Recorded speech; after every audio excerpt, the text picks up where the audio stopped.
무설정 아파트론 관련 키워드를 검색해보면 부정적인 내용의 뉴스들을 찾아볼 수 있습니다.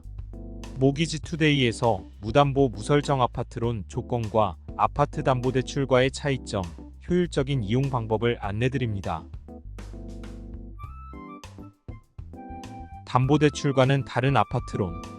아파트 담보대출은 등기의 근저당권을 설정하는 담보대출이며, 무설정 아파트론은 단어 그대로 등기에 설정 없이 이용하는 신용대출 상품입니다.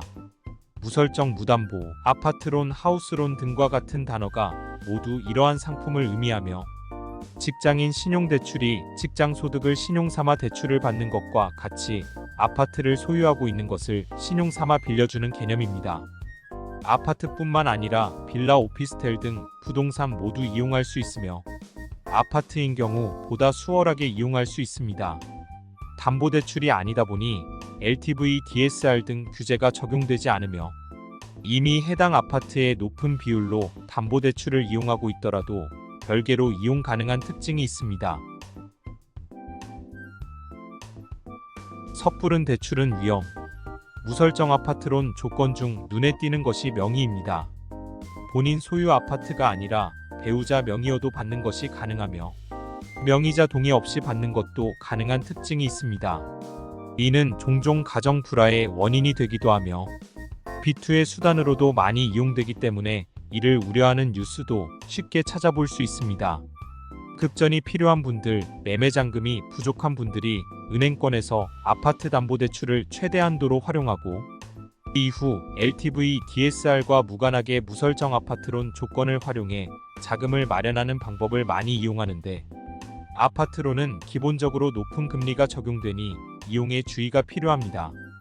무설정 아파트론은 저축은행, 캐피탈 등 금융권에서 일부 찾아볼 수 있으며, 시중은행에서는 취급하지 않습니다.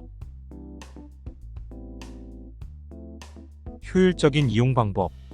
요즘처럼 자금 마련이 어려운 시기, 아파트 담보대출과 무설정 아파트론의 특징을 정확히 알고 활용한다면 효율적인 자금 마련 방법이 될 수도 있습니다.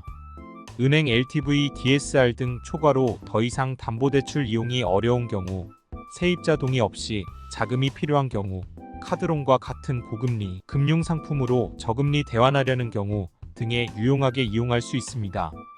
하지만 자금이 필요하다고 해서 부채의 수를 늘리기보다는 보유 중인 부채의 금리를 낮춰 세는 이자 부담을 낮추는 현명한 자금 활용에 집중해야 할 시기임을 유의해야 합니다.